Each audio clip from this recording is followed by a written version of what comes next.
প্রচুর ভয় ভয় লাগছে। কেন যে গ্রামের বাড়িতে এলাম, কোন দিক থেকে আবার ছিনতাইকারীরা চলে আসে।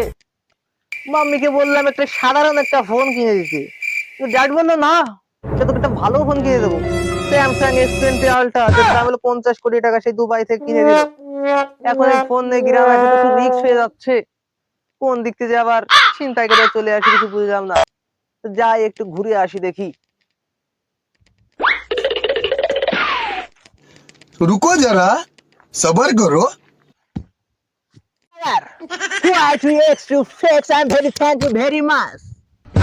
এই মিয়া, ইংরেজি পারি না, বাংলা কোন? এই জন্য আমাদের গ্রামের লোকদের পছন্দ না, অশিক্ষিত রাখার। ও, বুঝছি বুঝছি, আগাইছে গোয়ায়, ওই যে ওই পাশে যান বাগান আছে। এই মিয়া, আমি বাংলা বুঝি না। পছন্দ করে না।